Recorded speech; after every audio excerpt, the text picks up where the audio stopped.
রাজ্যে চাকরি প্রত্যাশী যুবক যুবতীদের জন্য সুখবর। রেলওয়ে রিক্রুটমেন্ট বোর্ড এবার 2026 সালের জন্য নিযুক্তি বিজ্ঞপ্তি জারি করেছে। 6,000-এরও বেশি পদে আবেদন করার জন্য আহ্বান করা হয়েছে। 30 জুন থেকে আরম্ভ হয়েছে আবেদন প্রক্রিয়া। আগামী 29 জুলাই পর্যন্ত চলবে আবেদন। অনলাইনের মাধ্যমে আবেদন করা যাবে। সামগ্রিকভাবে ভারতীয় রেলওয়ে 10ম শ্রেণী থেকে আইটিআই প্রমাণপত্র থাকা প্রার্থীরা নিযুক্তির যোগ্য বলে জানানো হয়েছে। মোট 6,565টি পদের জন্য আবেদন দাখিল করা যাবে। আরআরবি টেকনিশিয়ান নিযুক্তি 2026-এর জন্য এই নিযুক্তি। রেলওয়ে রিক্রুটমেন্ট বোর্ডে কারিগরি নিযুক্তির ভাবে এক অধিসূচনা জারি করা হয়েছে। 10ম শ্রেণী উত্তীর্ণ এবং প্রাসঙ্গিক ব্যবসায়ে আইটিআই প্রমাণপত্র থাকা প্রার্থীরা আরআরবি টেকনিশিয়ান নিযুক্তি পদে আবেদন করতে পারবেন। আবেদন করার জন্য প্রথমে rrbapply.gov.in অফিসিয়াল ওয়েবসাইটে যেতে হবে। ওয়েবসাইটের হোম পেজে থাকবে নতুন অ্যাকাউন্ট তৈরি করার তথ্য। সেখানে নিজের অ্যাকাউন্ট তৈরি করে CEN এবং রেলওয়ে জোন নির্বাচন করতে হবে। আবেদনপত্রের জন্য লিঙ্কে ক্লিক করতে হবে। সেখানে একটি আবেদনপত্র আসবে, সেটি পূরণ করে আবেদন করতে হবে। আবেদন করার সময় প্রয়োজনীয় নথিপত্র আপলোড করতে হবে এবং আবেদন মূল্য দিয়ে আবেদন কমপ্লিট করতে হবে। ড্রাইভিং লাইসেন্স নিয়ে রাজ্যে এবার নতুন নিয়ম। ড্রাইভিং টেস্ট না দিলে আর পাওয়া যাবে না ড্রাইভিং লাইসেন্স। পরীক্ষা না দিলে কোনো ব্যক্তি অসমে ড্রাইভিং লাইসেন্স পাবেন না। ড্রাইভিং লাইসেন্স নিয়ে এবার অসমে নতুন এসওপি জারি করা হয়েছে। ড্রাইভিং লাইসেন্সের জন্য ড্রাইভিং টেস্ট বাধ্যতামূলক। অন্য জেলার প্রার্থীরা অন্যান্য কোনো জেলায় গিয়ে টেস্ট করতে পারবেন না। নিজের জেলায় ড্রাইভিং টেস্ট করতে হবে। নিজের জেলায় ড্রাইভিং টেস্টে উন্নীত হলেই তবেই পাবেন ড্রাইভিং লাইসেন্স। যে জেলার বাসিন্দা সেই জেলায় পাবেন ড্রাইভিং লাইসেন্স। ডিটিও অফিসে আর দালালবাজ চলবে না। আরটিও অফিসে থাকবে না দালালবাজ। কঠোর নির্দেশিকা জারি করেছেন রাজ্যের পরিবহন মন্ত্রী চরণ বড়ো। বিগত সময়ে বিভিন্ন কৌশলের মাধ্যমে বিনা পরীক্ষা দিয়েই ড্রাইভিং লাইসেন্স পাওয়া যেত।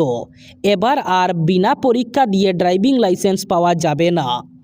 পেট্রোল ডিজেল কেনার নিয়মে বড় পরিবর্তন আনছে কেন্দ্রীয় সরকার। পেট্রোপণ্যের খুচরো বিক্রিতে নিষেধাজ্ঞা তুলে নেওয়া হয়েছে।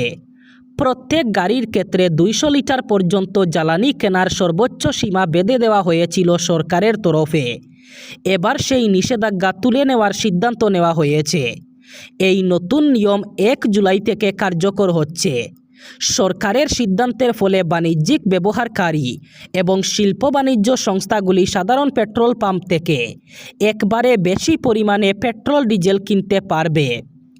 গত 12 জুন কেন্দ্রীয় সরকার একটি নির্দেশিকা জারি করেছিল। নির্দেশিকায় সাধারণ পেট্রোল পাম্প থেকে জ্বালানি কেনাবেচা একটা নিয়ম বেঁধে দেওয়া হয়েছিল। সেই নিয়ম অনুযায়ী শিল্প বাণিজ্য সংস্থাগুলি সাধারণ পেট্রোল পাম্প থেকে বেশি করে জ্বালানি কিনতে পারবেন না। কোনো একটি গাড়িকে দিনে সর্বোচ্চ 200 লিটার পর্যন্তই পেট্রোল অথবা ডিজেল বিক্রি করা যেত। এই বিধিনিষেধ কার্যকর হওয়ার পর বড় ট্রাক, বাস এবং অন্যান্য ভারী বাণিজ্যিক যানবাহনের মালিকদের সমস্যার মুখে পড়তে হয়েছিল।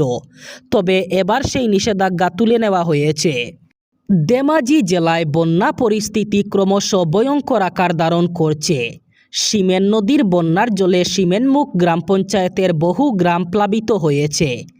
বিস্তীর্ণ কৃষি জমি, বসতবাড়ি এবং রাস্তাঘাট জলের নিচে তলিয়ে যাওয়ায় স্বাভাবিক জনজীবন এবং যোগাযোগ ব্যবস্থা মারাত্মকভাবে ব্যাহত হয়েছে। সিমেন চাপড়ি এলাকায় বন্যার স্রোতে 4 জন ভেসে যান।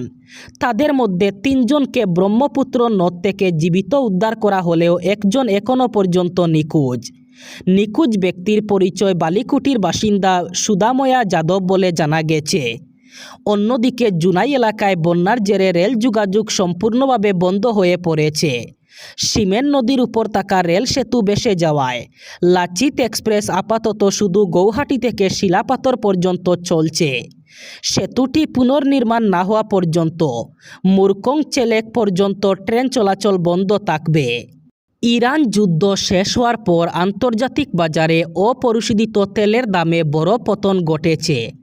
যুদ্ধ চলাকালীন যেখানে ব্রেন্ট ক্রুডের দাম ব্যারেল প্রতি প্রায় $126 পৌঁছে গিয়েছিল, বর্তমানে তা নেমে এসেছে প্রায় $73 প্রতি ব্যারেলে।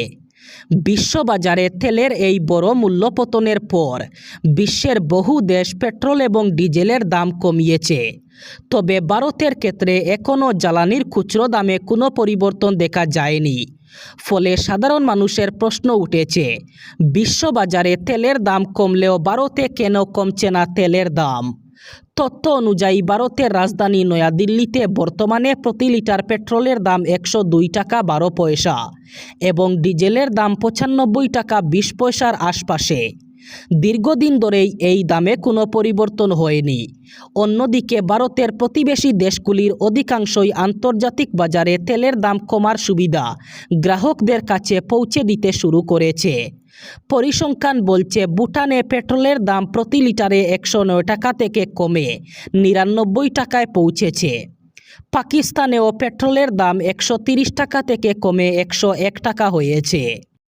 যুক্তরাষ্ট্র নিজেদের দেওয়া প্রতিশ্রুতি পালন করলে ইরানও তাদের অঙ্গীকার করবে বলে জানিয়েছেন দেশটির প্রেসিডেন্ট মাসুদ পেজেশকিয়ান।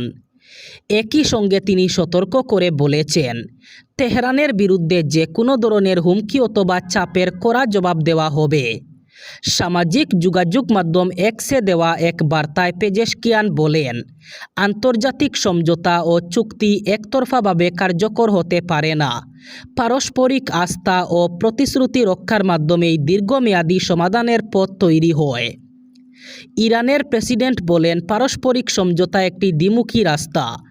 আমেরিকা যদি চুক্তির শর্ত মেনে চলে, তাহলে আমরাও নিজেদের প্রতিশ্রুতি পালন করব। তার এই মন্তব্যকে চলমান পারমাণবিক আলোচনার প্রেক্ষাপটে গুরুত্বপূর্ণ বার্তা হিসাবে দেখা হচ্ছে। তিনি কারো নাম উল্লেখ না করেই হোয়াইট হাউসের সাম্প্রতিক অবস্থানের প্রতি ইঙ্গিত করেন। পেজেশকিয়ানের ভাষায়, ভিত্তিহীন অভিযোগ ও অযৌক্তিক হুমকির জবাব ইরান যুক্তি, কূটনীতি ও প্রয়োজন হলে কঠোর অবস্থানের মাধ্যমে দেবে। এবার পুরোপুরি বন্ধ করে দেওয়া হলো আধার অ্যাপ। আধার কার্ড প্রদানকারী নিয়ামক সংস্থা unique identification authority of India অথবা UIDAI এর তরফে জানানো হয়েছে, এই অ্যাপটিকে সরকারিভাবে রিটায়ার অথবা পরিষেবা থেকে মুক্ত করা হয়েছে। এর পরিবর্তে নাগরিকদের জন্য সম্পূর্ণ নতুন এবং আরও সুরক্ষিত একটি আধার অ্যাপ নিয়ে আসা হয়েছে। সরকারি নির্দেশিকা অনুযায়ী সমস্ত আধার গ্রাহককে যত দ্রুত সম্ভব এই নতুন অ্যাপ্লিকেশনটিতে স্থানান্তরিত অথবা শিফট হওয়ার পরামর্শ দেওয়া হয়েছে। সম্প্রতি UIDAI অফিসিয়াল এক্স হ্যান্ডেলে এই বড় সিদ্ধান্তের কথা ঘোষণা করেছে।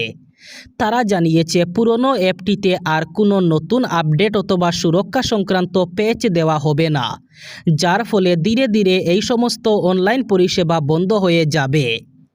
কেন্দ্রীয় সরকারের দাবি, নতুন এই আধার অ্যাপ আগের তুলনায় অনেক বেশি আধুনিক এবং সাইবার ফ্রড অথবা জালিয়াতি রুখতে সক্ষম।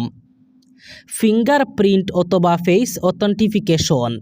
এবার থেকে ওটিপি ফিঙ্গারপ্রিন্টের পাশাপাশি শুধুমাত্র মুখের স্ক্যান অথবা ফেস অথেন্টিকেশনের মাধ্যমেই পরিচয় যাচাই করা সম্ভব হবে। এখন আর আপনাকে সব জায়গায় আধার কার্ডের হার্ড কপি অথবা জেরক্স জমা দিতে হবে না। প্রয়োজন অনুযায়ী আপনি এই অ্যাপ থেকে একটি নির্দিষ্ট QR কোড দেখিয়েই নিজের পরিচয় প্রমাণ করতে পারবেন।